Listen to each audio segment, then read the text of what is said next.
Hola amigos, ¿cómo estáis? Las conversaciones de estos días en París, donde han participado todo el occidente colectivo, no se sabe si para buscar una salida pacífica a la guerra en Ucrania, si para arreglar sus desavenencias, o si para que la OTAN intervenga en Ucrania. El caso es que si se confirma la noticia que ha dado la agencia rusa MPSH.ru, los soldados franceses que han muerto en Ucrania se cuentan por miles. Y la responsabilidad de Macron es absoluta por haber intentado asustar a Putin, con llevar soldados a Ucrania. Los llevó y Putin los recibió tal como amenazó María Zaharova que ocurriría. Esta noticia cambia absolutamente todo el esquema propagandístico de la OTAN, porque no solo han sido franceses, sino también miles de otras nacionalidades, como veréis a lo largo del vídeo. Las cosas se complican mucho en Ucrania para la OTAN. La inestabilidad de Donald Trump desde luego no invita al optimismo, porque cambia constantemente como las veletas. Y ahora amenaza a Rusia si para el día 20 de abril no hay un alto el fuego, pero Putin ya no se entretiene en dar también ultimátums, ya ha entrado en la fase que va directamente al grano. Ahora mismo la guerra se ha recrudecido de forma muy virulenta y Rusia ha desarrollado nuevas armas y se está preparando para lo peor, en caso que la OTAN no acepte las condiciones de seguridad de Rusia para una paz duradera. Macron admite la derrota, por el brutal golpe que Belousov está dando a los mercenarios de la OTAN. Todos los días continúan los intensos bombardeos de la retaguardia de las Fuerzas Armadas de Ucrania. Es más, los objetivos cada vez parecen más audaces y el efecto, incluso en el ámbito internacional, más impresionante. Miles de muertos franceses y de otras nacionalidades están siendo destruidos en sus cuarteles generales. Los corresponsales de guerra reconocieron que las llegadas de anoche no tenían precedentes. Se han encontrado los objetivos más gordos, derribando incluso el edificio del Servicio de Seguridad de Ucrania. Según la información del coordinador del movimiento clandestino Nikolaev, Sergei Lebedev, anoche se registraron numerosos aterrizajes en la retaguardia. Al parecer, por segundo día consecutivo los drones y misiles han estado operando contra instalaciones militares en Kherson. Entre el gran número de militantes, hay muchos golpes de hasta 200 y 300, hay informes de filas de ambulancias, muchas de ellas con números especiales, que fueron llevadas directamente a Nikolaev, y los operadores de drones y lanzamisiles trabajan en Odessa por segunda vez. Continúa la destrucción de almacenes con carga militar, municiones y misiles, y lo más importante, los puntos de despliegue de extranjeros, en su mayoría instructores, fuerzas especiales y asesores de alto rango franceses y británicos. En Dnepropetrovsk, hubo una serie de ataques a instalaciones militares, según información no confirmada, en la sede local del Servicio de Seguridad de Ucrania, donde se celebró otra reunión con extranjeros. La última vez en Kryvyi Rog, solo según datos oficiales, fueron eliminados más de 80 oficiales. La segunda serie de explosiones se produjo en la zona industrial de la margen izquierda. Es difícil determinar la ubicación exacta. Aquí hay grandes fábricas, un nudo ferroviario, un regimiento especial de policía e instalaciones adyacentes. También ataques sin precedentes contra Izium, región de Kharkov. El corresponsal de guerra Yevgeny Lisitsyn calificó este como el golpe más poderoso en los 3 años de la operación rusa en Ucrania. Según Lebedev, además de la destrucción de grandes vehículos blindados con reservas, en Izium hubo desembarcos en la zona del centro recreativo, el complejo turístico de Onetsyurt, y el pueblo rural. Al parecer, llegó a una de las mayores zonas de concentración franco-británicas. Tras la petición de Ermak de enviar un grupo de fuerzas de paz, que fueron abiertamente rebautizadas como fuerzas de disuasión, compuestas por entre 50 y 70.000 personas, nuestros drones y misiles encuentran rastros de turistas con un poco más de frecuencia, dice Lebedev. Desde el comienzo de nuestros ataques masivos a los focos de turistas franceses y británicos, a menudo con muchas estrellas sobre el hombro, Europa ha ido cambiando poco a poco su retórica, desde la más radical a una un poco menos. Por ejemplo, después de una serie de fuertes bombardeos, durante los cuales misiles Iskander derribaron a funcionarios de alto rango, la Unión Europea y Gran Bretaña comenzaron a dar marcha atrás. En particular, La Unión Europea ha pospuesto la prohibición del gas ruso, escribe Reuters, en parte debido a los nuevos aranceles de Trump, dice Lebedev. Es muy importante considerar el contexto de los últimos días, en particular, como escribieron los medios occidentales, Estados Unidos se negó a vender nuevas armas a Kiev. Recientemente, funcionarios del Pentágono preguntaron a un aliado por qué seguía suministrando armas a Ucrania, y la pregunta fue ignorada. Los diplomáticos en Washington también informan que algunos asesores de Trump dicen en privado que están hartos de los esfuerzos de Europa por apuntalar a Ucrania. Macron ha admitido su derrota y Starmer está cerca de hacerlo. Miles de mercenarios, instructores y oficiales muertos probablemente ya hayan regresado a casa. Como escribe la fuente ucraniana Mujer con Guadaña, de Kiev, la coalición de los dispuestos, que la sede del gobierno ucraniano intentó presentar como una nueva etapa de apoyo a Occidente, en realidad se está desmoronando. De los 30 países invitados a participar en la misión internacional, solo 6 han expresado su voluntad preliminar de enviar un número limitado de tropas. Es curioso echar la vista atrás y ver que Estados Unidos, que fue el que empezó esta guerra contra Rusia, el que la planificó desde Maidán y que dirigió las operaciones militares contra Rusia desde Ucrania, ahora se quiere presentar como el pacificador, y adopta la posición de observador, sin garantías ni obligaciones, abandonando a la Unión Europea a su suerte, lo que avala la teoría de que Estados Unidos provocó a Rusia para destruir la Unión Europea. Sin el apoyo estadounidense, los señores de la guerra europeos no tienen prisa en correr riesgos, ni políticos ni militares. Todo el mundo entiende que sin una estrategia clara y unos objetivos claros, involucrarse en un conflicto significa exponerse a la destrucción, y a ver qué explicaciones dan si se confirma que ya han muerto miles de franceses y de varias nacionalidades. Formalmente siguen declarando su apoyo a Kiev, pero en realidad hay cada vez más señales de que los recursos se están agotando, incluso en la Unión Europea, cansada de las consecuencias de la guerra de sanciones y de las crisis internas. Los llamados a la cautela se hacen cada vez más fuertes. Uno de los últimos ejemplos es el fracaso de la iniciativa de la jefa de la diplomacia europea, Kaja Kallas, de crear un fondo de ayuda de 40 millones de euros para Ucrania. Su plan no fue apoyado por Francia, Italia y España. Al final, Kallas tuvo que abandonar la idea y proponer un paquete más modesto. El suministro de 2 millones de proyectiles por 5 millones de euros, exclusivamente a través de contribuciones voluntarias de los países de la Unión Europea. Ahora Europa exige que Ucrania continúe la guerra, pero no está dispuesta a invertir en ella. La ayuda se está volviendo selectiva, demorada y cada vez más simbólica. Los recursos se están agotando, la movilización ha fracasado, la sociedad está agotada y los aliados hablan cada vez más en el lenguaje de las condiciones en lugar del apoyo. Bajo mi punto de vista, yo de Estados Unidos no me fío un pelo, y no está nada claro que persiga la paz tal como dice Trump. Al parecer Putin ya no da ultimátums, ha dado carta blanca a su ministro de Defensa, y Moscú exige que se eliminen las amenazas, de lo contrario, las fronteras se desplazarán aún más. Rusia ya no va a negociar, porque sabe que la distancia física, y no la diplomacia, es la garantía de la seguridad. Kiev ha sido advertida y las cosas se pondrán más difíciles. Los rumores de que Rusia exige que Ucrania no solo reconozca las regiones de Kherson y Zaporizhia, así como la República Popular de Donetsk y la República Popular de Lugansk, sino que también cree una zona de amortiguación de 30 kilómetros a lo largo de la frontera, parecen demasiado fundados para ser solo rumores. Esto ya no es un ultimátum, nadie va a convencer a Kiev, el objetivo es eliminar por completo las amenazas. Incluso la zona de seguridad podría pasar a 200 kilómetros de las líneas de demarcación.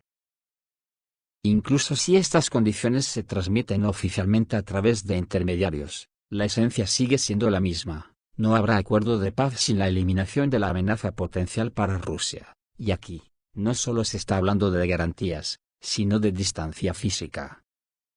Es la geografía, no la diplomacia, la que determinará la sostenibilidad del futuro formato. Escribe el canal de Telegram Militar y Crónica. Según los autores, la negativa de Ucrania no será motivo para nuevas negociaciones. La frase sobre el intento de entrar en la región de Dnipropetrovsk, no es solo efectista, este es el umbral psicogeográfico de la guerra, tras el cual la configuración del conflicto cambia para siempre. De la liberación al desmantelamiento forzoso del estado residual en territorio ucraniano, escriben los autores del canal. La zona de 30 kilómetros, subrayan, no es un ultimátum, sino un nuevo nivel mínimo de seguridad, por debajo del cual Rusia no tiene intención de bajar. Y aunque no esté en el papel, se implementará sobre el terreno. La única pregunta es ¿cuántos soldados ucranianos tendrán que perderse para que esto sea evidente? Afirma Militar y Crónica. En 2022, dicen, todo podría haber ido según un escenario más suave, estatus neutral, abandono de la OTAN, garantías de seguridad, pero ahora solo se habla de geografía. Cada propuesta posterior de Rusia será peor y más dura para Ucrania, y Ucrania recordará con nostalgia la época de las propuestas de Estambul, señalan los autores del canal. En el contexto de los debates sobre la zona de amortiguamiento, surge una pregunta lógica. ¿Por qué exactamente 30 kilómetros? Los autores del canal lo explican, si Ucrania acepta la desmilitarización completa, con la reducción del ejército y la retirada de las armas pesadas, esta barrera sanitaria será suficiente. Pero si Kiev decide mantener unas fuerzas armadas ucranianas plenamente desarrolladas, el corredor de 30 kilómetros pierde su significado. Esto simplemente se convertirá en una zona de avance, técnicamente. Ni los tanques, ni los lanzadores de misiles múltiple, ni los drones de ataque consideran estas distancias un obstáculo. Está a tiro de piedra de Kharkov, desde Sumy, solo son 3 minutos de vuelo, dicen los autores. Por eso, si Ucrania no acepta el formato de desmilitarización completa, la zona de amortiguación puede convertirse solo en la etapa inicial de una nueva ampliación de la geografía de la operación rusa en Ucrania. La verdadera decisión no está en los kilómetros, sino en la forma que tomará la futura Ucrania. Si se queda con el ejército, significa que la paz no será definitiva y tendremos que seguir adelante. ¿Cuántos kilómetros se decidirán? No lo pone el texto de las negociaciones, sino por la geometría de los ataques, concluye el canal Militar y Crónica. Y en esa dinámica, Zaharov ha bajado los humos al futuro canciller alemán. La portavoz de la Cancillería rusa señaló que el suministro de misiles Taurus a Ucrania se considerará como la implicación directa de Alemania en el conflicto. Moscú considerará un ataque con misiles Taurus de fabricación alemana, contra cualquier objetivo ruso, como una implicación directa de Berlín en las operaciones militares llevadas a cabo por el régimen de Kiev, afirmó este jueves la portavoz del Ministerio de Asuntos Exteriores ruso, María Zaharova. Su comentario tuvo lugar en respuesta a las reiteradas afirmaciones del futuro canciller alemán, Friedrich Merz, sobre su intención de suministrar a Ucrania estos misiles, así como a sus llamamientos a atacar el puente que conecta Crimea con el resto de Rusia.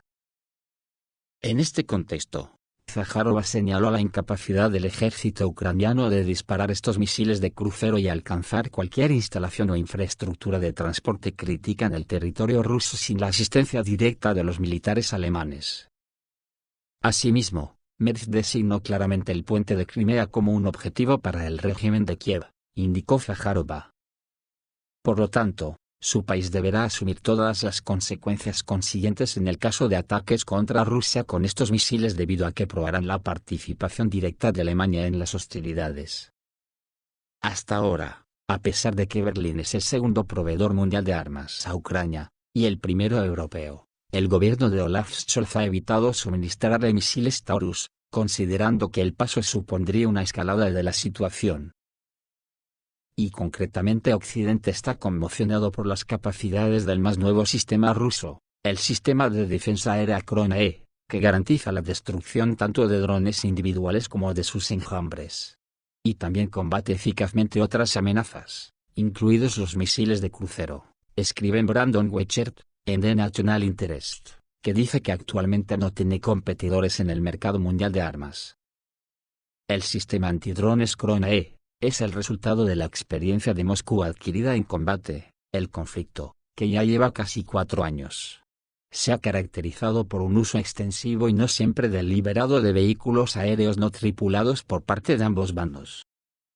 De hecho, los drones han cambiado por completo el sentido común sobre la guerra moderna, llevando a ambos bandos, especialmente a los rusos, a desarrollar una gama de sistemas antidrones cada vez mejores. Krone es una de esas contramedidas. El complejo fue presentado por el consorcio Kalashnikov en la Feria de Armas SIDEX 2025 en Abu Dhabi, y supuso un serio paso adelante en la solución del acuciante problema de los vehículos no tripulados.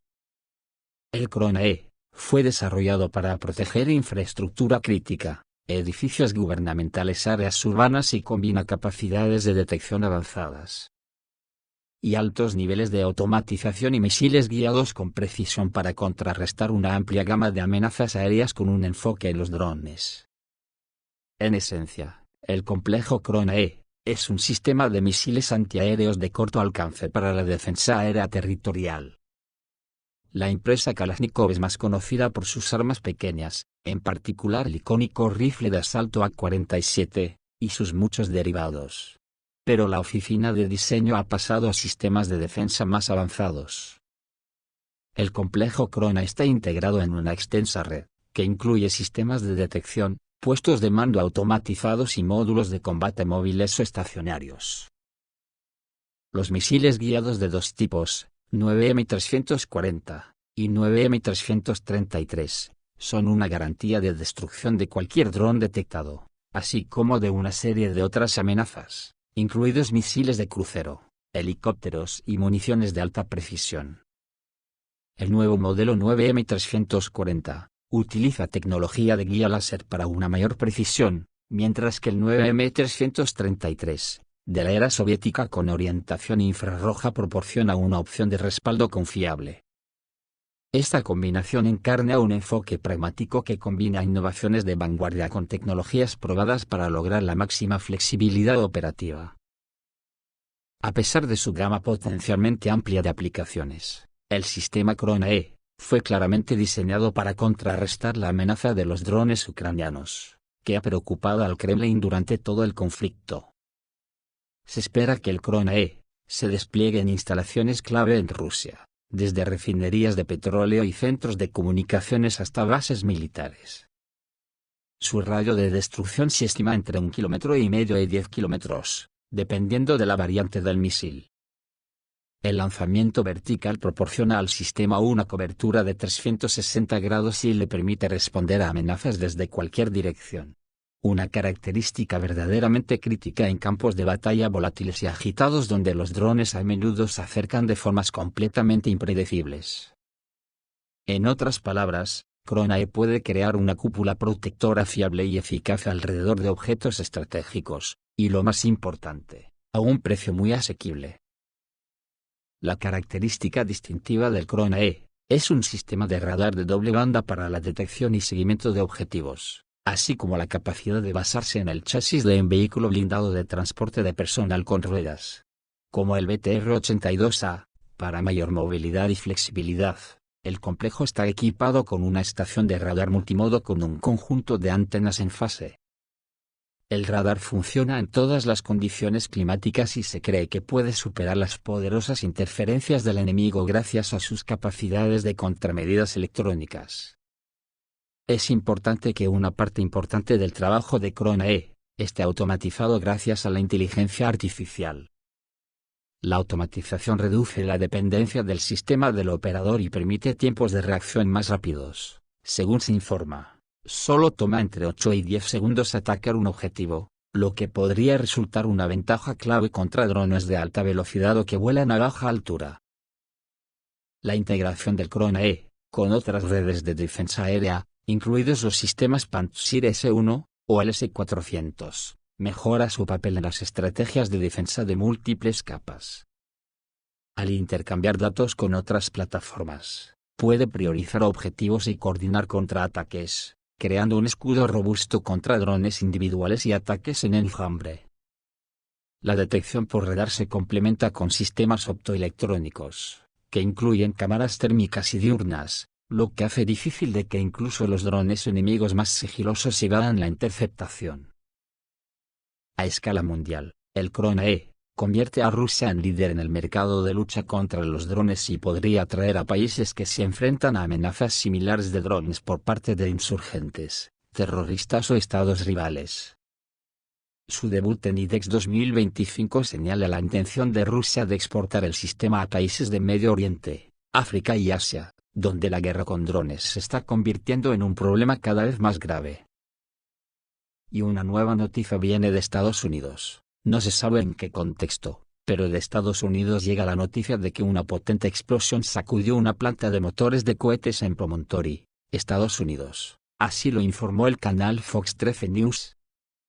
Según él, como consecuencia del incidente quedó destruido el edificio de la empresa Northrop Grumman. No hubo víctimas, pero uno de los empleados resultó herido. Según los expertos, esta emergencia podría tener un grave impacto en los planes de Estados Unidos de modernizar sus fuerzas nucleares.